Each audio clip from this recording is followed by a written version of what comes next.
Doença de Alzheimer. A doença de Alzheimer é a causa mais comum da demência em idosos. A sua incidência geralmente acontece acima dos 55 anos de idade, apresenta um caráter genético hereditário ainda não comprovado. Seu quadro geral é classificado por um declínio gradual da função intelectual, das atividades e vida diária, alteração de personalidade, com componente de agressividade presente ou às vezes apatia, e alterações comportamentais, instalação de ansiedade ou um quadro de depressão. Acontece também, e por isso ela é conhecida, como alteração do perda da memória recente, comprometendo pelo menos uma função neuropsicológica. Assim, realizar o exame de estado mental, o Mini-Mental Exam. As características clássicas da doença de Alzheimer é o comprometimento da memória recente, a afasia, que é um distúrbio de linguagem, déficits visuais, como perda do campo visual e espaciais, dificuldades de se localizar no ambiente, e comprometimento na realização de cálculos ou de abstrações, que são comparações em objetos físicos com a parte de imaginação ou fantasia. As outras características da doença de Alzheimer é a agnosia, que é considerada como incapacidade de realizar uma tarefa motora na ausência da perda sensorial. O indivíduo fica completamente parado, congelado. Em alguns casos, e mais raramente, encontramos uma hemiparesia, ou então a dificuldade de compreensão de algum comando ou de algum pedido. E, finalmente, uma outra característica é o déficit em aprender coisas novas e incapacidade de lembrar o que recentemente realizou ou aprendeu.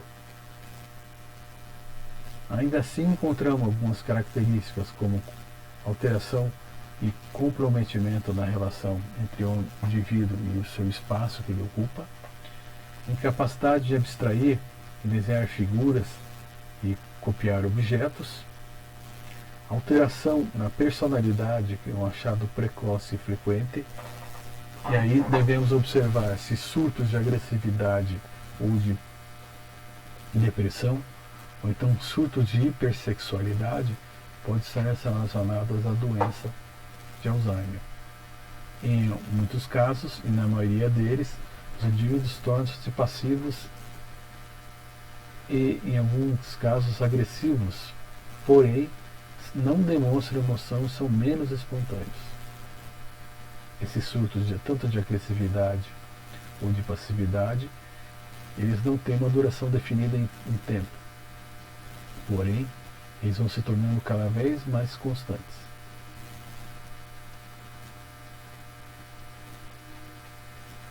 Esses sinais nesse quadro geral, eles têm início em normalmente quadros depressivos, uma repetição com cada vez menos duração entre o quadro de recuperação.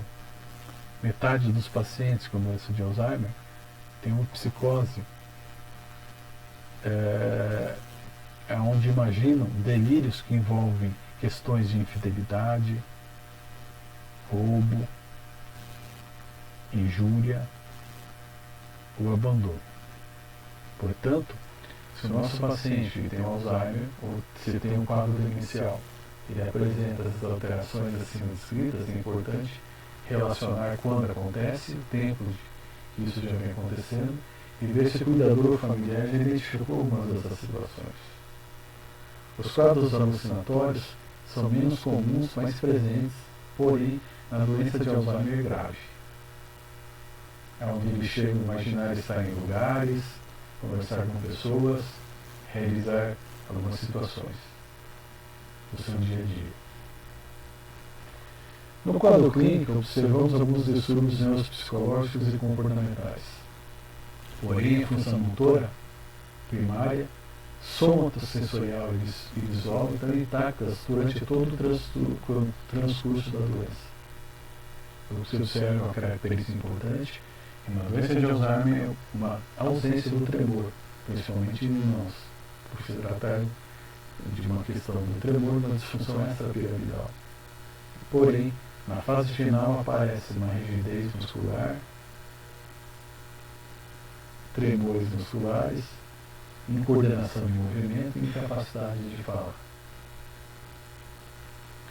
O diagnóstico deve ser precoce e clínico quando da comprovação de alguma alteração comportamental. Então, uma alteração comportamental ela vai ditar se existe alguma alteração daquelas funções cognitivas que vimos naquele quadro de demências, que é muito importante sempre ter aquele quadro de funções cognitivas em mente, para estabelecer uma progressão ou uma correlação com alguma outra comorbidade e até mesmo a demência de Alzheimer. O que encontramos nos exames é uma alteração leve do eletroencefalograma e as alterações da tomografia computadorizada e ressonância magnética, no início tem sinais muito leves de atrofia. E nós sabemos que essa atrofia vai evoluir com o passar do tempo. Mas, normalmente, quando se identifica essa atrofia, já está no grau médio para grave. E esses sinais, onde acontece esse grau de atrofia, não está relacionado com a região frontal ou temporal, como a doença de Parkinson, por exemplo. Na doença de Alzheimer, acontece uma atrofia principalmente na região ventricular, entre os dois hemisférios cerebrais. Algumas situações que podem favorecer o diagnóstico de um quadro demencial e devem ser importantes para diferenciar se é Alzheimer ou não.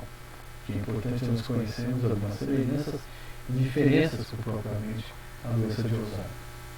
Então, a degeneração do lobo frontal cerebral, do córtex cerebral, também conhecida como a doença de Pick, ela vai ser semelhante ao Alzheimer nos seus aspectos clínicos, relação da idade do paciente, como ela progride e a duração dos sinais clínicos.